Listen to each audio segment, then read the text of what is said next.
my name's Tammy. I'm from the Frantic Fraleys. I'm starting up a new YouTube channel that's called Up with Downs, and it's going to be all about my daughter Jessica, who has Down syndrome. She is 12 years old now, but I wanted to give you a bit of a back history on Jessica in general, what her birth story was like. For me, it was a little bit different. I think because I have a nursing background, I feel like it might have been different for me than it would be for someone who doesn't have that medical history. I kind of think I knew there was something up with the pregnancy or with the baby in general when I was pregnant with her, but I didn't really feel like I didn't find anything out. I refused the blood work, the blood serum test that you can get to diagnose Down syndrome.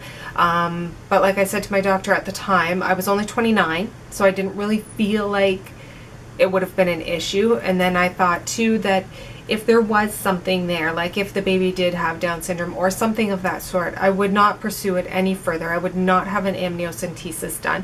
I would continue on with the pregnancy, and whatever happened would happen. So I did refuse that blood work. And during her pregnancy, you have the normal, what do you call this, ultrasounds that, can determine, make sure everything's going well with the baby, determine their size and that.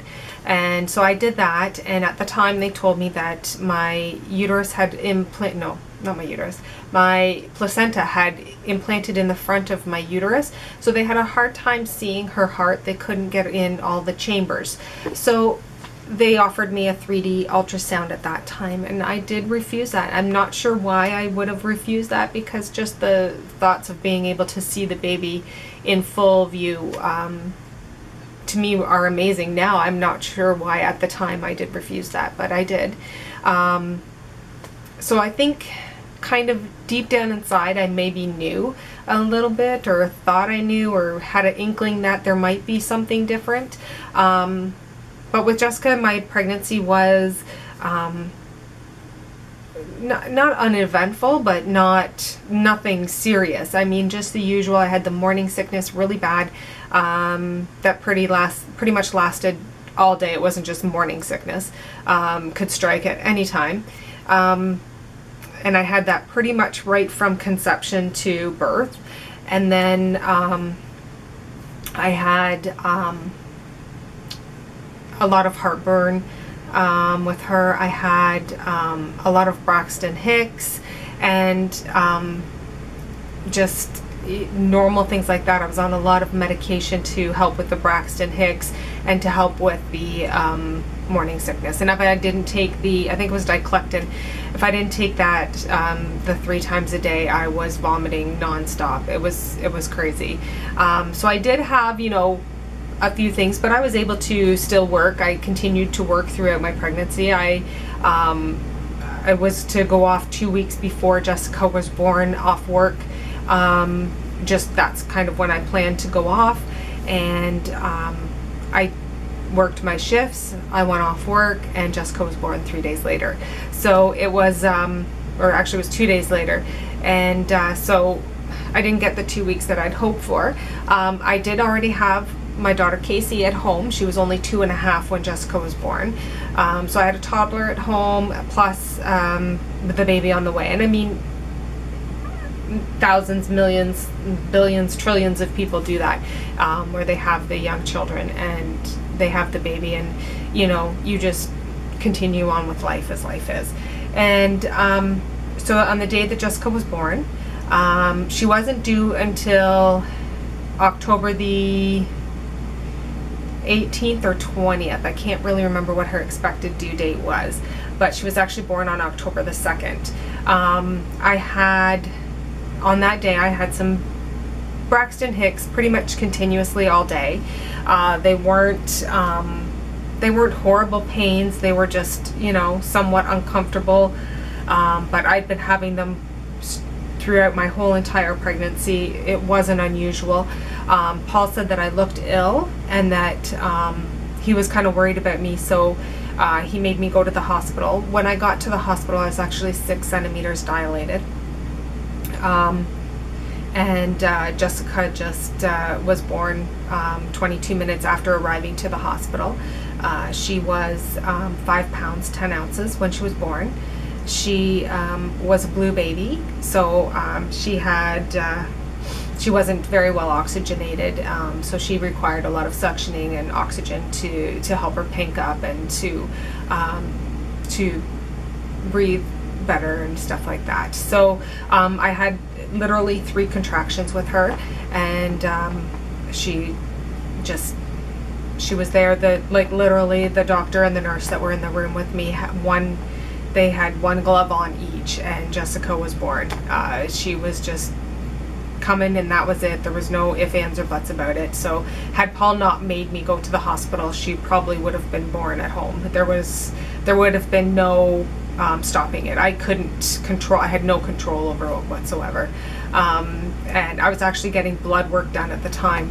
So the lab lady was in the room taking my blood, and Jessica's being born, so she got to see my birth, or Jessica's birth. So like I said, Jessica was a blue baby. So she required a lot of oxygen and stuff, but at this time I still didn't know that Jessica had Down syndrome. Paul felt like he thought there was something different about her. He told me later, but because he didn't really know and had really no interaction with people with Down syndrome, he really didn't know what it was. He couldn't tell by looking at them. For me, having a nursing background and having worked with people with all sorts of disabilities, and Down syndrome being one of them, I felt like for me it wasn't as difficult as for somebody who hasn't had any interactions with people with Downs, because they are truly loving and beautiful people, and I'm totally okay with the whole Down syndrome part of it. It was the other things that came along with it that I wish I had have known first. Hindsight being 2020, I would definitely have gotten the blood work and the ultrasound done to determine whether or not she had Down syndrome. At this point, I would still not have an amniocentesis done. I feel like that's too risky, and I would never want to risk my child for that. I think that I would just rather have the blood work, and I don't need to know 100%. If there's a chance, there's a chance, right? So that's my thoughts on that. But anyway, so Jessica had Down syndrome. The doctor put her into my arms, and I held her, and I looked at her, and she smiled that beautiful Down syndrome smile. And I just looked at her, and I was filled with joy, of course. I mean, this is my child, my brand new baby, just moments old, and she looks at me and smiles at me, and it was, and the doctor sat down on my bed, and she says to me, "Now, does she look like your first?" And I said, "No, no, she doesn't." And she said, "Well, I think she might have Down syndrome." And I said, "I thought so." And she was, totally kind of taken aback by that. I think she thought maybe there was going to be, a little more reaction from me than there was. She had a pediatrician come in. The pediatrician came in, and he examined Jessica, and he agreed that she did have Down syndrome, and he is actually still her pediatrician to this day. So that's nice. He's been there since the day she was born. She was allowed to stay in my room with me overnight. That night, she was born at 10:46 p.m. 10:22 p.m. And she had stayed in my room. She was mostly asleep for the night. She didn't really wake well. She didn't really feed well, despite all of my efforts to try to get her to wake and to feed. She just did not respond the way that the doctors and nurses had hoped. So in the morning, when Dr. Jameson came in to see her, the doctor came in, and examined her and asked me questions, and he just kind of wrapped her up and took her to the nursery. And unfortunately, at that time, she was diagnosed with a heart condition. She had what is called AVSD, so that is a atrial ventricle septal defect. And it was quite a large one. She also had teratology of Fallot, which is where all of the arteries coming into her heart were too small.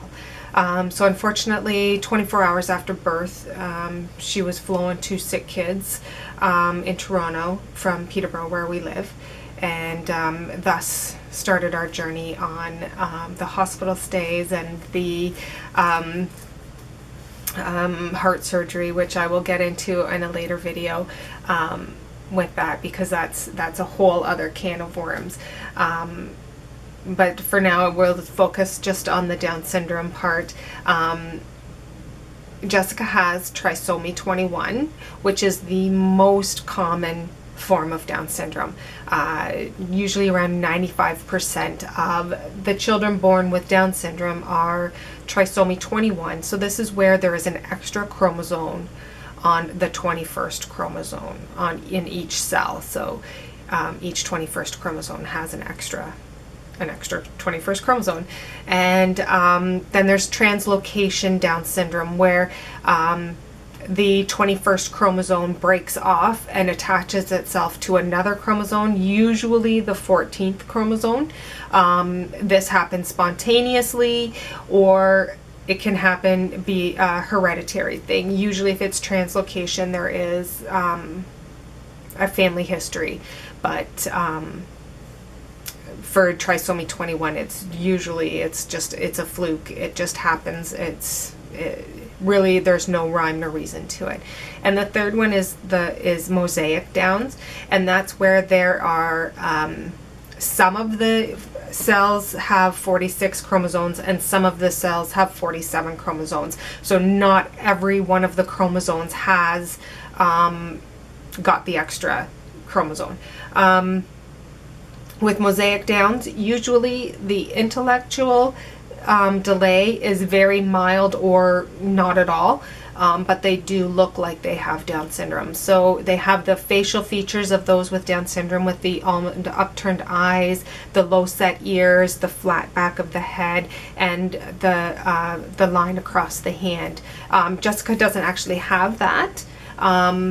She has what looks like normal lines on her hands. It's not, she just doesn't have that. But for Mosaic Downs, usually they do have most of the physical signs of Down syndrome, but the intellectual delay is not usually as severe as with the translocation or the trisomy. That's just kind of what we do and how we do it.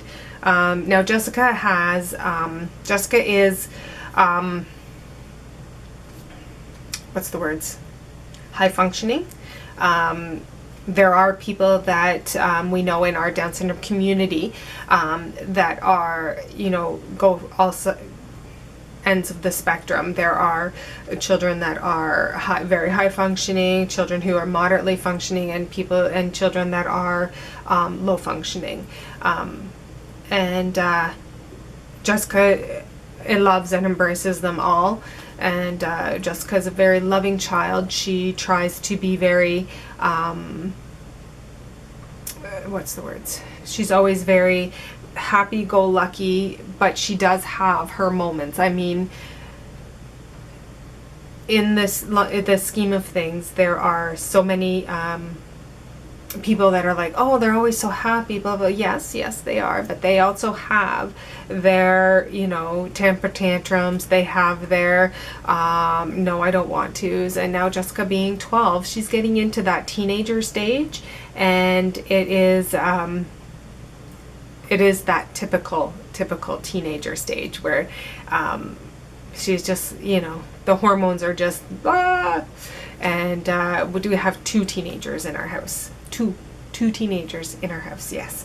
And and both of them are girls. So syndrome. The main thing is that you have support. In town here we have a Down Syndrome Association, and they do programs with the kids, and they're there for just emotional support too. If you need somebody just to go and talk to and to find out something about Down syndrome, or is this normal for a child with Down syndrome, or whatever, there's somebody that you can talk to. And all of the other parents in our community are very willing to help you out at any time. So you need that support. We've got a lot of family support. We've got a lot of support in the community, and I think that was key for us, having Jessica and the support. There are, like I said, there are struggles. It's not easy, and know that what you're doing is right, just because you are that child's parent. So there are no wrong answers. You need to have support, and you need to have faith in yourself, and you will do fine. Raising a child with Down syndrome is the same but different as raising a child without Down syndrome. My oldest child does not have Down syndrome, and she, I feel like her and Jessica are very, very similar because, yes, Casey's, not on, in a special classroom or any of that sort of thing. And the special classroom, we call it the LLS class, but all of that I will get into in another video with Jessica. And the reasons why I put her into a special classroom. It was my decision. But I will give you all those reasons at a later date. This is more for somebody who's just had a child with Down syndrome, or has a young child with Down syndrome, and if you feel like it's never going to get better, but it is. I'm here to tell you that it will. It will. It's not easy, but you can do it, and I feel like if I can do. So that's a bit of the history on Jessica. When she was born, they diagnosed the heart condition, and as time went on, she was diagnosed with a thyroid condition. She has blood work done every 3 months, pretty much, for her thyroid, and but otherwise she's very happy, very healthy. Since she's had her heart surgery, she has been able to play sports. She's been able to do everything that any other child would be able to do. Normal child would be able to do. So I don't really see that, having a child with Down syndrome has made it any different than whether or not, what am I trying to say?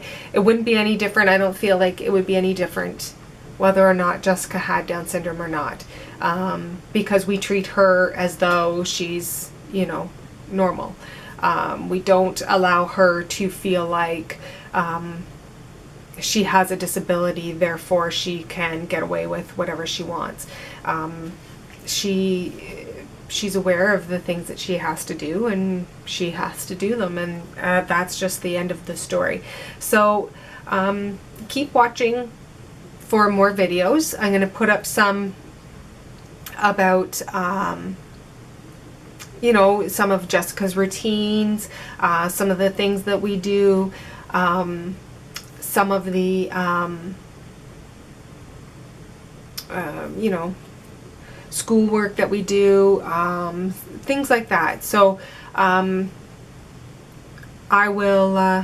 try to get those up for you in a fairly timely manner. And if you go to franticfraleys.com, I'm going to start putting up some blog posts. They'll be corresponding with the videos that I have put up. So if you want to see any of our videos from the Frantic Fraleys, or any of their videos regarding Jessica, they'll all be on the Frantic Fraleys website, franticfraleys.com. So click subscribe and like this video and share it if you like, and that would be great.